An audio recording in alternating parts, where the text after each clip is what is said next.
figure out what that is. You like that, right? 76ers taking on the Knicks, y'all. This one down in the Garden, and it did. One team showed up and showed out. Brunson had 14 points in the first quarter. Talk to us, VC. Talk to us, VC. Talk to us, VC. It was on. My man was ready for this matchup right here, boy. Oh, my goodness.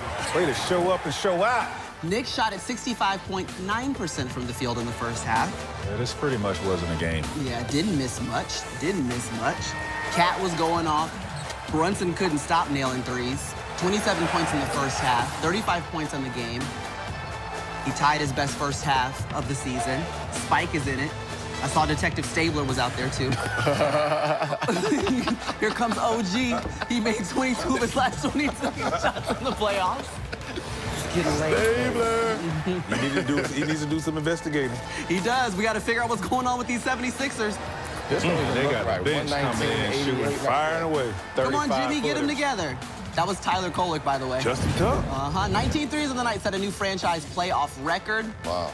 The Knicks get a 39-point win. Knicks on one right now. Yeah, their two largest wins in franchise history have come in back-to-back games. That's what they're on right now. That's what they're on. They're the first team in NBA history to win 3 straight playoff games by at least 25 points. Let's hear from Nick Nurse, who was caught in the crosshairs on this one.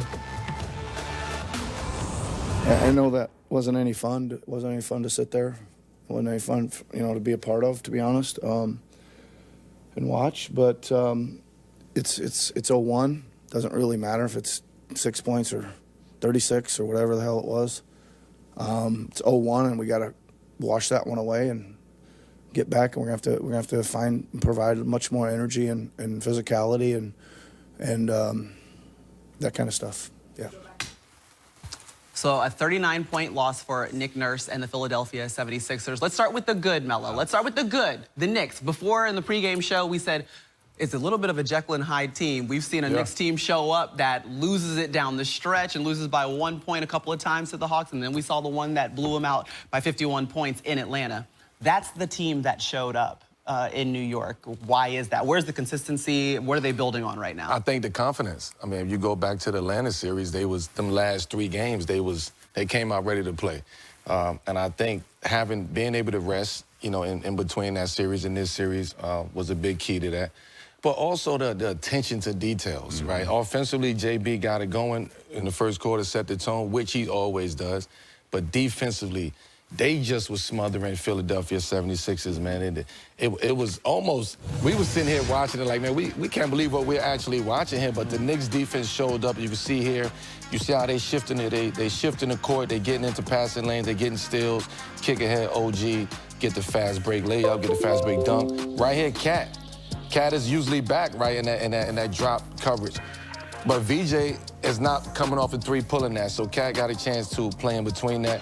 And here, we getting back on the defense. Mikal Bridges, you're taught to get to the sprint to the middle of the court on the defensive drill. And he did that. Again, New York defense was phenomenal tonight. Everybody who played the game contributed to this win on the Knicks team. Philly, just make some adjustments, right? We got to regroup.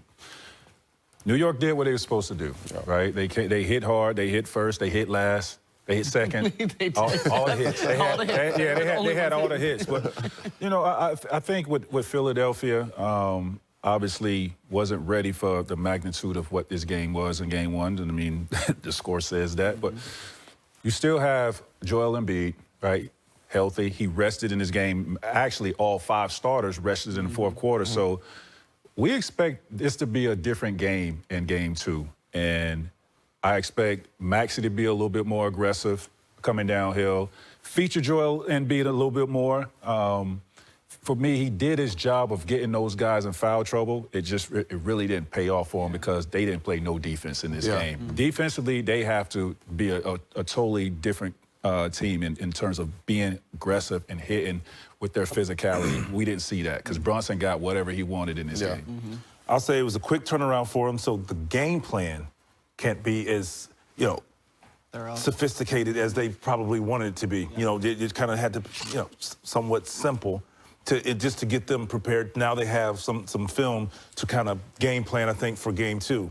The other thing is, I said it earlier and I'm going to say it again, you cannot allow Jalen Brunson to hide or to sit in the corner on the defensive end and then torch you on the offensive end. I think the one thing, and I said that first as far as game plan preparation, I don't think they had enough time to watch all the film versus the Atlanta Hawks that they need to prepare themselves how they want to play defensively. So, yes, I agree, play through Joel Embiid, but at the same time, you cannot let Jalen Brunson sit over there. You have to put him in actions to have to guard. He has to play both sides of the ball. I thought Philly played too slow tonight.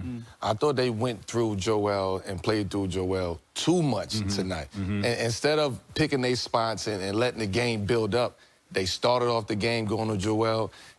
Throughout the game, they was going to Joel. When they needed something, they stopped and they went to Joel. I don't think they was playing with a lot of pace today. Right. For them to only score 98 points, yeah, we're going to take our hat off to the Knicks defense, but 98 points for this Philadelphia 76ers team is just unacceptable in game one, especially on the road. And I think you pivot once you started to see them double Joel. So, like, now let's go somewhere else. Yes, you did your job, but he started to turn the ball over. And I said, against Boston, Joel has been known to get turnovers on a double team when he's into his move, and that's when they double team. Especially when you're tired. Yes. When you're tired, mentally you're tired. You know, you just came off a Game 7 win in Boston, in 48 hours you got to prepare for the New York Knicks. Nah, you got to take a beat. You got to take a second to figure this out.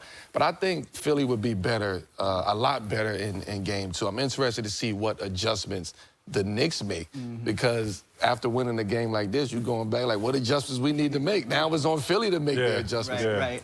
But you said it before that Nick Nurse has that capability. One thing he can do is make adjustments on the fly, that mad scientist. Same thing Quinn Snyder, we attributed to him with the Atlanta Hawks. So what are the adjustments that can be made ultimately? For me, I think it's having actions to where you can get Maxey downhill, right? Because that's what he's great at, and getting him 2 feet in the paint with Joel Embiid lifted sometimes so that paint is wide open. Right now with Joel Embiid and him being down there kind of clogs it up a little bit, so he's kind of hesitant. And then if they're doing the pick and roll and that man is in the drop coverage, you got to be aggressive, getting to your spot and taking that 2-point shot. So it's a lot of things that Philly can do differently. We'll be interested to see what those adjustments are, but Maxey has to he and VJ have to get downhill and get out and transition and get those points. Like, they need easy baskets, because they were trying to work for everything in this game. Particularly in the first quarter. We said Maxey can't have only 3-4 shots in the first quarter. He ended up with 8 for the half, 9 for the game. It's not enough. He's a superstar. And he needs to get touches. I agree. We have to get Joel Embiid the ball because he's a difference maker. But when things are stagnant, you have this young man who can get it done. Yeah, and in the series just a season ago or 2 seasons ago, he was averaging about 29 points per game. So we know he can do it against the Knicks. And then in that case, then Jalen Brunson, Tyrese Maxey can cancel each other out a little bit. But we just didn't see those numbers. It was too much. It was too much thrown at Philly today in a short period of time. They didn't have a chance to pivot from Boston to the Knicks. They didn't have enough time. Travel baked into that 48 hours, just not a lot of time to turn around. Long trip from Boston. In Philly and New York.